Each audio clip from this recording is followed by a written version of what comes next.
All right, guys, welcome back to the expansion packs, episode number 2. Right now, we are short on staff. A little bit. Yeah, a little bit. It's just a hard week. It's okay.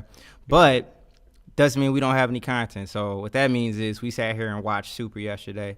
I actually had to watch Bitch Talking Goku yesterday with Jordan. Yeah, it was pretty. It was a little hard. It was its own thing. So let's go ahead and go over that. So what happened in our last episode of Super?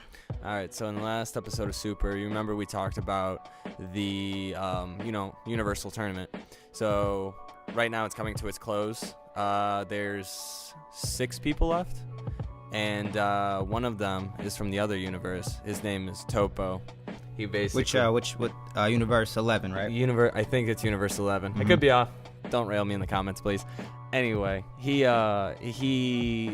and Android 17 and Frieza were fighting. He was whooping them. So Vegeta actually ended up coming and helping them. Him and Vegeta got into a scrap. Turned out Vegeta actually beat him and was able to knock him off. Now we're sitting at and he used that move. You remember the move that he used against Boo? The energy blast. Yeah, he used that move. This time it didn't kill him. Yeah. Because of reasons. I can't tell you why. But hey, that's super logic. So that one essentially wrapped up the episode then, right? Basically, and then it kind of ended saying that Jiren will be fighting the last 4 people from our universe. So Frieza, Android 17, Vegeta, and Goku. So that's basically how that episode wrapped up. Little synopsis. Yeah, and honestly, I think it was a pretty solid episode as far as what you got out of it. You got a lot of content. You got a lot of references back to Z. So it kind of showed them trying to get back to being a little bit more consistent with what they're doing. I mean, I think they only have like 6 episodes left. So it was announced recently that Super will be coming to an end. That doesn't mean we can't bring Super content anymore, but they are coming to an end, and I think they're trying to at least, tie some loose ends. Yeah, they're make some references to Z, because that's where everybody's heart is. So and that was the thing that we were talking about yesterday was so they did that call back to Z. So essentially, what happened was we saw Vegeta use the move that he initially used to kill Majin Buu. So that's to kill. Yep. So that was when we finally saw that Vegeta was good. Now we were finally assured that Vegeta's not going to try to kill anybody. He's a good guy now. Yeah, he's not focused on himself anymore. So he essentially he knew that he was sacrificing his life to eliminate Boo and essentially save everyone else. So he was sacrificing himself. And so last week we were talking about power drawbacks. And of course, that move that Vegeta used, the drawback was he's going to die. So that's a pretty big drawback. and it was to the point where it was such a serious move. It made a strong impact on on Dragon Ball Z. That really Vegeta changed everything. He killed himself for Trunks. He killed himself for his friends or whatever. So in this latest episode, he uses this same move to defeat Topo, right? Yeah. And the thing that kind of irked me about it was that we made that scene so important. It was such a strong scene, and it really showed the humanity of Vegeta. But yet now we're in Super. He uses this move. The first thing that we had an issue with was that we know that there can't be lethal blows. It has to be a ring out for them to win. So it's a little frustrating to think that Vegeta knew that I'm going to do this move that previously killed me to kill this guy, but I'm going to essentially do the same move that could have killed me, but I don't think it's going to kill me. And instead of killing this guy, it's just going to push him off. Yeah, I think that's a frustrating part. Yeah, the thing about Super, and I think we talked about this before last week, this is a consistency. Consistency, like I said, is key. When you have a move that's lethal, exactly, it's lethal. Shouldn't it stay lethal?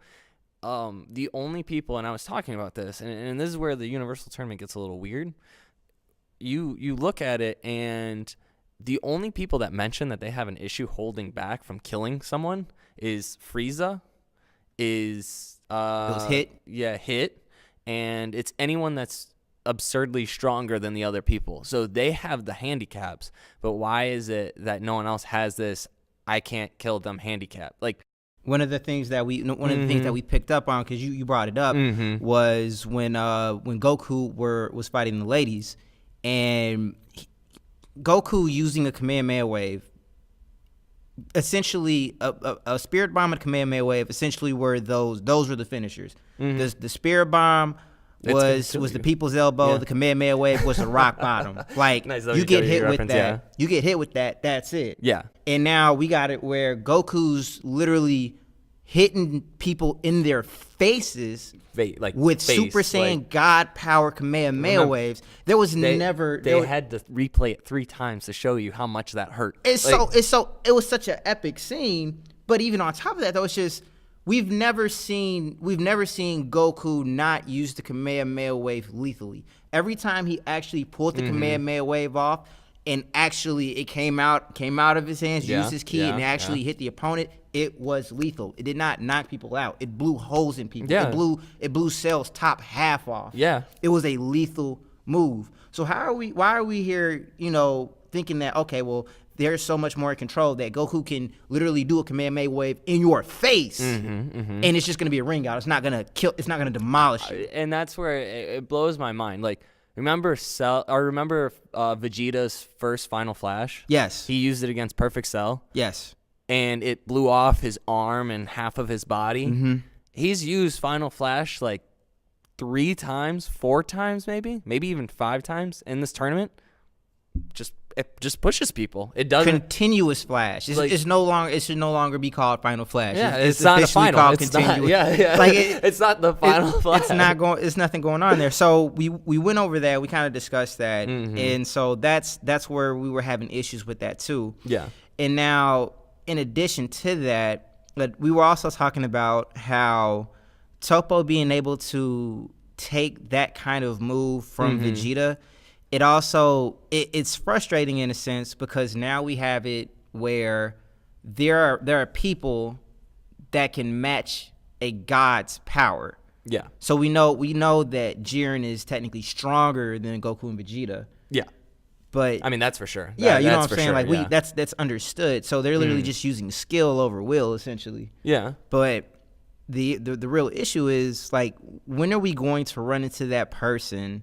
Like, who's stronger than Jiren? Is Beer stronger than Jiren? Is there a person between them? Like, if Goku and Vegeta find a way to defeat Jiren, I really feel like there should not be someone more powerful than Jiren. It should just pretty much go up to Beerus, because it's too many like low caliber guys that now have this power to compete with Goku. No, like you said, no one wanted to fight Jiren. No one stepped to Jiren like they're crazy, but people are coming up to Goku like he a bitch. Yeah. So that blows my mind. So I think one thing that Super is doing, which is weird, and this kind of has thrown, I think, a kink into it for me, at least. I don't know how our audience feels, but it went before Dragon Ball Z used to be about power, right? Like, Frieza is stronger than Goku, so Goku becomes Super Saiyan, and then he becomes stronger than Frieza. Exactly. That means it ups his speed, it ups his strength, it uppets his damage capability. Now you have in Super where it's like you have Super Saiyan or Blue. You have Super Saiyan God, Super Saiyan, and it's like he goes and finds 17, and 17's able to fight with him in Super Saiyan Blue. And it just shouldn't be. No, and that's the thing is, there should be different tiers, and I think they didn't think about this when they were making it. And I know it's a weekly thing. It's not even following the manga. Like, the manga is behind it, so you don't have time to think about it. Right. But my thing is like, for example, and I was telling you about this earlier, it should have been different tiers from the get-go. No random person, no fodder should have stepped up on Goku or Vegeta or Hit or Jiren or Toppo or even Frieza. Like, those people, the low tier people, shouldn't have messed with. They should be nowhere near there. Yeah, most universes shouldn't have had someone to even be able to fight him. Exactly. I think the universes should have been like, okay, we're not dealing with them. We're going to go for survival. And you have to think that it's a little corny if you think about it. Yeah. The fact that there's so many of these different universes, and they just so happen to also have the power and the strength and ability to compete with gods from other universes. The legendary Super Saiyan is not a god. It's Toppo is a possible god of destruction. Yeah. And we understand that one, but Hit is not a god. Hit is and the only reason I get like the only things that I can say it makes sense is because like you look at like Hit's been alive for 1,000 years. Yeah. Hit, I could say I can understand why he has the ability to compete with like people on God level. Goku and Vegeta, they obtained God Ki, so they're on God level somewhere around there. You have Topo, next god of destruction, right? That's understandable. Understandable. He has god of destruction energy. Then you have Jiren. They've been rumoring about someone a mortal who can kill a god of destruction. Even his setup and his character all makes sense. I have no dilemma about them. But then it's like, okay, all those guys. That's why I'm saying that's fine. Whole nother you have tier. You have a stable set of people who are that strong. I don't know if you saw her, but her name's like Rebran. Yeah. Rebran was around just causing issues. I think Vegeta fought her in blue. Right. It should be no, not even close. 18 knocked her out. But Vegeta's fighting her in blue? That's ridiculous. And not only that, she had a power-up when 18 was fighting her. So theoretically, she should be stronger. That's why I said last week, and I just want to go back to this, is Ultra Instinct is I think the best thing from 2017. Because Ultra Instinct at least went with the philosophy of where the show is going. Yeah, it was skill. There's a skill set. Skill set. If you're talking, Super has gone more towards if you're a better fighter, you can win a fight. Right. You know, not about how strong you are. Ultra Instinct, you move independently. You're cool. You know what I mean? So it makes sense. It makes Goku more of a skillful fighter. Yeah. Super Saiyan Blue, Kaioken, Super Saiyan God. That's all strength. Super Saiyan 2, and Super Saiyan 3, all strength, and they've become less and less relevant in this series. And I think that is one of the biggest issues. But I will say though, overall, the episode was good. It was good. We're being a little critical. We're being sticklers. Yeah. So I mean, and that pretty much goes back to the reason why you're saying like, you know, that's why we're watching Super. We're watching Super because, you know, it's trying. There's definitely things wrong with Super, but at the end of the day, you're getting another Dragon Ball episode. At the end of the day, you're getting another piece of brand new material from an anime that you love and that you've been loving for a really long time. And I can't lie, I do like the callbacks. I do like the callbacks. Are cool. That the Vegeta moment, even though I criticize it a little bit. Yeah. It was cool. It was cool. I like it. They know what they're doing at times, and I feel like half the time they know what they're doing, half the time they don't. Yeah. I think that's the most critical moment. You know what I mean? All right. So. All right, guys. Well, that's gonna wrap up our Super segment. Mm-hmm. Sit here, wait. We're about to get to One Piece real soon. Yeah.